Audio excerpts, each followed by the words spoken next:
Kanjeng Dipati Blorojo aturan pirsa nggih Jombang krawan tamu saking Lamongan.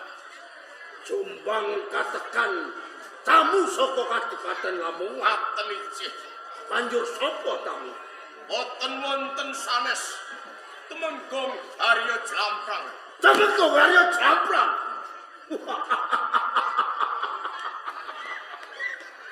Kapang suwerati lemulan Tumenggong Haryo Jlamprang. Larap keng pengarepanku Kanjeng Wajo. Sendika dawuh.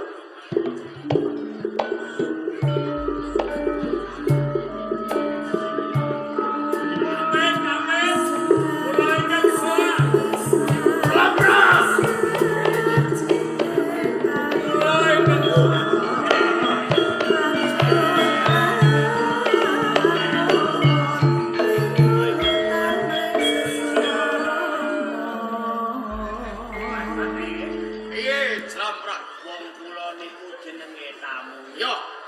panjenengan sawetawis ngandhap kula lenggah niki nggih Lungguh nyang kono. katu Ora apa-apa ae.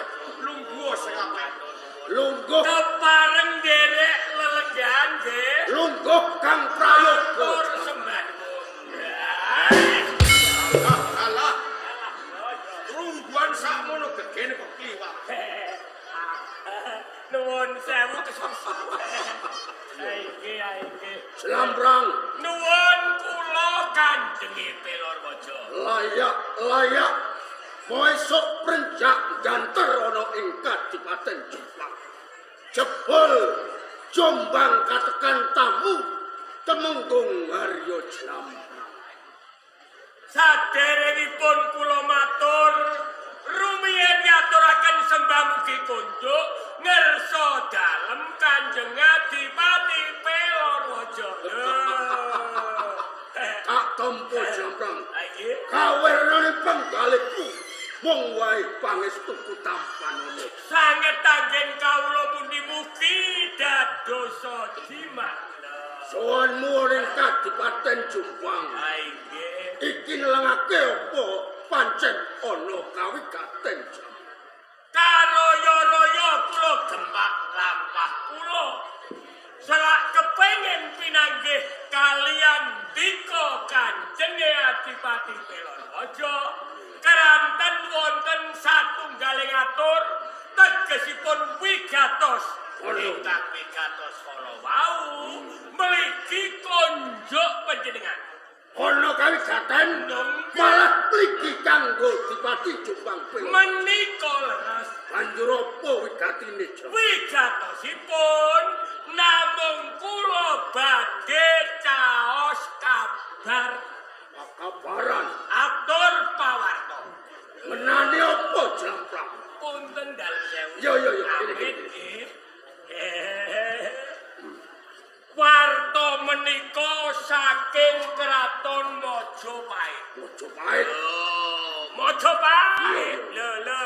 Isine pawarta. Mentas kemawon. Lho. Nandalem sinuwun Prabu Brawijaya nglembakaken sabung Bupati Brangwetan komplit supados sowan teng Majapahit. Dene wigatine nandalem sinuwun Prabu Brawijaya arsa nuding miji saengga misuda dumateng salah satunggaling bupati dipun wisuda dados wakil ratu. Cetanipun Iya. teng Majapahit dipun wontenaken pilihan wakil ratu. Tembung desa coblosan. Coblosan. Sabanjure piye? Iya. Sedaya ingkang sami nderek sowan dipun keparengaken gadah pilihan piyambak-piyambak. Sinten sing pikantuk swara kathah nggih niku sing dadi wakile ratu. Bener. Sing usul milih sepisanan kula. We, Wakil saking Lamongan. Kula manggon ngarep dhewe. Yo. Suarane yanter. Kula ngaca usul, kula milih Wakil Ratu Majapahit, Bupati Jombang Pelorwaja. aku kok pilih. Ya. Matur nuwun. Sareng kula milih Pelorwaja. Iya. Gumun salimun. Umune piye? Lho, tiyang sedaya ingkang nderek sowan anut kula kabeh. Padha sarujuk. Swara gembleng dadi siji milih Pelorwaja sedaya. Mboten usah nyangoni. Mboten usah ngangklopi. Anut kula kabeh. Padha Sedaya milih Pelorwaja. Iya. Mergo swara Pelorwaja kathah mesti Pelorwaja dados wakile ratu. bener kuwi. Prabu Brawijaya jumeneng arsa misuda Bupati Jombang Pelorwaja dados wakil ratu Majapahit. Nanging emani Lho, kok nganggo iman? Nanging sayangipun Kok nganggo sayang piye? Bupati Pelorwojo mboten rawuh, calone mboten teka. Lah iki lho. Weluh iya Jlamprang. Aku kelalen Jlamprang. Nampi nawala Ibran apa mboten? Mesti wae aku nampa layang Ibran saka Praja Majapahit. Lah kok mboten nderek rawuh sowan. Mergo isih ana pakaryan sing durung rampung. Panjenengan menika calon unggul dipilih tiang kathah sareng ajeng dipun wisuda panjenengan boten nenten sing diwisuda sinten? Iya. Lah pungkasane Piye? pilihan gagal. Pilihan urung lho. Mergo calon menang ning boten teko. Aku njaluk pangapura. Diambali pilihan malih. Pilihan nomor 2. Kula wis rasa-rasa usul mergo kula gelo. Wis gelo atimu. Calone menang kok calone gak teko. Yo. Kanca-kanca do melu gelo. Enten bupati setunggal usul nanging Piye? usule nyeleneh ijeh loro ati. Sik. Bupati sawiji. Nggih. Usule nyeleneh isih lara ati ku sapa? Leres Bupati Kertosono Raganata. Kang Mas Raganata. Usule nyeleneh Usul piye? lumrahe usul milih niku lak milih wong liya. Iya, bener. Lha niku milih kok milih awake dhewe. Wah, ora kena. Boten kathokan. Ora kena. Contone kula Tuladane kuwi. milih sing kula pilih sampean. Bener. Lha Raganata niku milih kok sing dipilih awake dhewe. Boten gathuk. Ora bisa. Lha kaya ngoten niku ijeh elek-elek kancane. Sing diolola sapa? Sing dielek-elek sampean. Hai, Lho. kowe tenan apa? Estu. Kang Mas Raganata kuwi ngolo-ngolo aku. Elek sampean upama sampean mireng alah ya.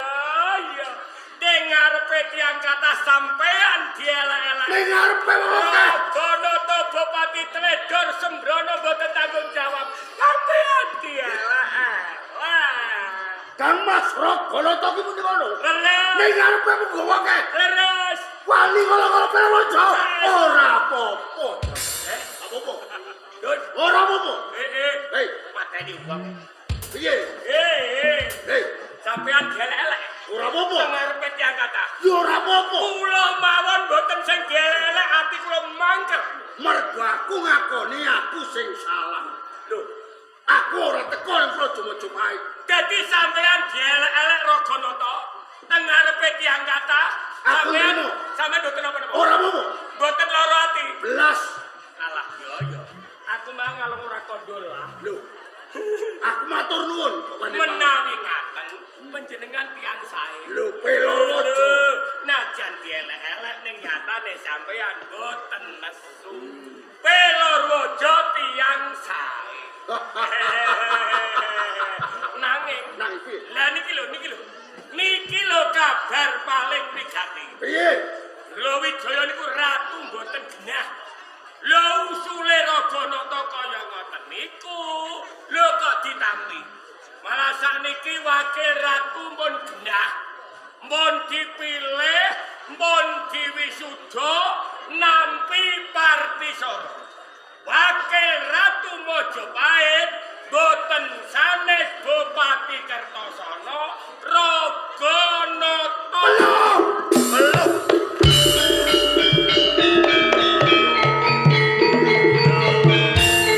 Wes napa Partisara?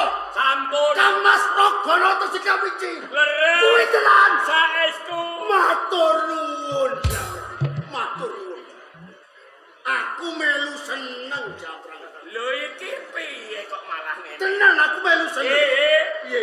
Sing dadi wakil ratu niku Raganata. Bener. Kudune sampean sing dadi. Iya. Lah mriko sing dadi sampean pripun? Seneng atiku. Aku mah ngalung turu ning omah ae. Lho, piye? Pas rene ngentekno Tak kabaran ki apik. Alah iya. Dadi saestu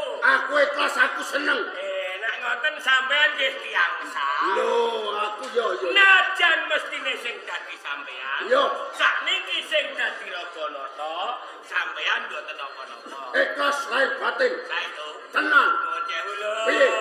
Nuwun sewu lho. Iya, Jamrang. Kula niku mboten nglincipi barang sing papak mboten. Ubub-ubub mboten. Ajan-ajan elek ugi mboten. Iya. Nuwun sewu lho. Sampeyan iki lagi menungso urip, Mas. Di sawang Kyai Batur Sari Kiwa Tengen. Pelorwojo urip waras. Menungso dasare urip. Menungso urip sepisan teng donya. Nuwun sewu lho. Yo. Niki sing digoleki napa? Mestine enak tur kepenak. Leres. Enak lan kepenak niku sing digoleki menungso sak donya. Bener. Menungso iso enak, menungso iso kepenak. Niku kudu enten pirantine. Lho. Piranti apa? Pirantine duit. Duit niku menangan. Jalaran bisa penaki mergo Duit niku raja donya. Menungso polah kaya gabah pinter niku gara-gara golek duit. kuwi bener. Contoh, Yo. kepengen dahare cok, jajan wong gadah Wong duwe duit. duit. Tuku.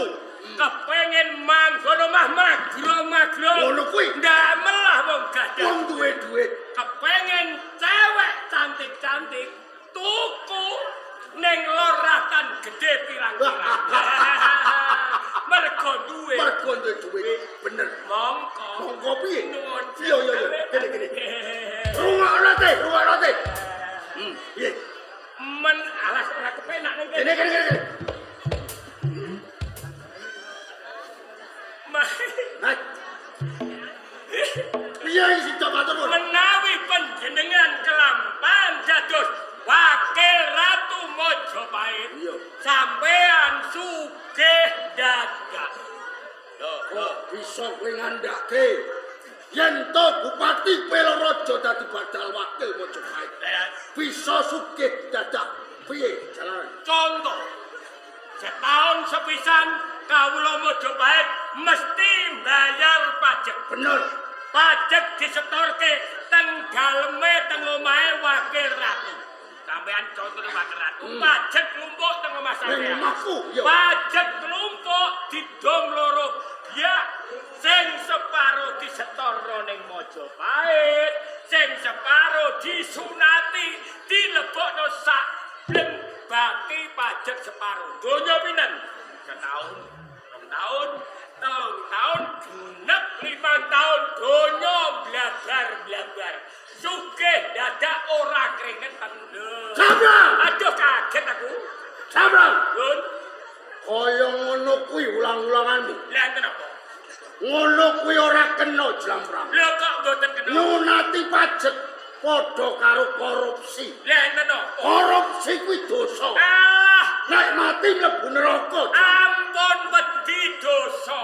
Dosa niku panganan apa? Yo ora ngerti aku. Wong urip nek ora ndek dosa malah mboten apik. Kuwi tenan apa ora? Wong niku nek dosane akeh malah umure dawa. Tenan ta ora? Alah kandhane kok. Lah wong sakniki kok mikir barang sing apik, sing elek mawon. Kok ewangi nyanggo? Wah, ampun wedi nek ora dosa. Mungkin kula sing mikul. Kejaba ngono. Sing penting kepenak sugih donyane akeh. Iya. Bener, bener. Gelem. Nah, sampean kepengin dadi wakil ratu ta mboten? Pengen. Lah, saestu Tenan. saged kelapan. Nganggo cara piye, Jlam? Manut kalih kula. Lho, godhang akal pabrik siasat ombyokane otak-atik. Niku kula Duduhke carane dipati. kulino dolanan politik. Lho niku lho. Iya. Kampil kepengen dadi wakil ratu? Iya. Parti Soro wakil ratu pun diastara Gonata. Bener. Parti Soro layak kuasa pun jaluk mawon. Dijaluk. Dene dijaluk kok dikukui. Sampeyan wong jajuk pemenangan kok nganti layang dikukui. Kertosono gebuk perang beres.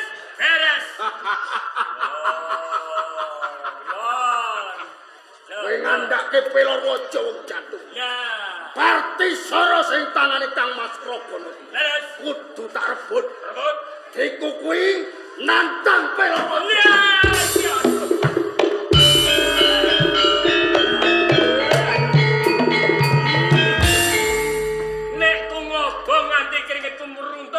kobong. Aduh. Dun, Dun, medun. lah kenapa? Medun. Foto, cah. Ada napa? Upeh meneng kok senggoh ngantuk mau ki. Lah ada napa? Lho. Tembungmu kawitan nganti pungkasan. Nggih. Tibane tembung karep jlomplonge Kanjeng Prawaja. Dasare. Lho. Jombang kae kawulanes padha tentrem ayem. Nah, Lho kowe kok reka daya. Nuwun parti sara nang Kertasana. Iya nek diulungke. Yen ora mesti ana kedadian perang kang gedhe. Jombang lan Kertasana. Eling, anti teni. Kok nganti kedadian perang Jombang lan Kertasana. Jombang kalah. Sing tak tutur ora sapa-sapa. Weh, aduh. Jejane mboten ngoten ah. Lah ya ngene kok.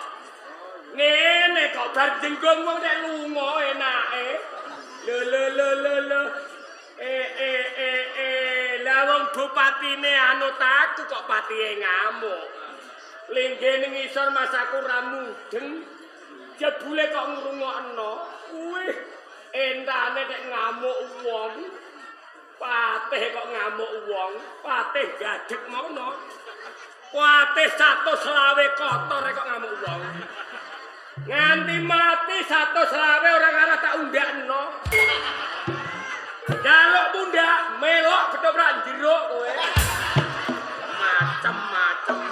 Lho patih 120 jenggung wong. Patih orang gadhek kok mlete bar jenggung lunga. Kaya ora buta. Patih kaya kletok kaya. asani piye? Asani piye? Rumangsaku nak wis tekan gadel. Nggih, Malah balik. kowe ngrasani aku. Kenapa sampean kok balik niki? Kowe ngrasani aku. Ah, ampun ngoten ah. Aku krungu dhewe durung budhek. Kula muni pripun? Kowe ngrasani aku patih kaya klethong. Mateni wonge. Klethong nggon replok raimu kowe. Ampun ngoten ah. Lho kowe ngrasani aku. Nggih, sabar. Ayo mumpung ijen padha ijen kene. Nggih, ngene ku ndak apik ngono. Loro atiku. Ampun ngoten. Salah tombo. Salah tompo piye? Krungu dhewe durung budhek aku. Nggih. Sampean mirenge patih kaya klethong. Yo. Leres kula muni klethong. Leres. Ning mboten mestani sampean patih Lho, kaya. kowe ngarani sapa? Ngarani sapa kowe? Kula mriki wau nebal sawah, nebal tegal. Cah angon wedhus angon, sapi angon, kebo pirang-pirang. Kula mlayu sikil kula mecak klethong. Klethong sebon lho. Sikilmu kena klethong. Ora Alah, rasane patih kaya klethong. mboten ah patih kaya klethong. Sepurane jlambrang. Lah. Salah krungu. Anggir ngamuk ae. Saka rumah sang ngrasani aku. Patih sangare ngene. Wah, rambute gondrong. Sringo. Sare sangar bukan melok toprak jeruk. Gagak kenan nek kok iso. Kowe iku kok kurang ajar ini. Rasan ya. Rasan tak tinggal melok toprak jeruk tenan. Sam nak melok keperan jeruk terus aku gumun. Lah melok kono gene ben kancerten. Adane. Loh nak melok tenan gonge digawa aku nganggo gong apa? Golongane kok medeni wong ngancam. Ya wis kata sak mapiem dari patih kene kene. Ya, Bupati Prawaja tak du karo Gonata. Mesti padha wanine. Ngono nek wis padha wanine, getak-getakan, perang jeblokan dia siji gletak semaput, sing siji mati, do mati kabeh lagene. Ora anak kowe.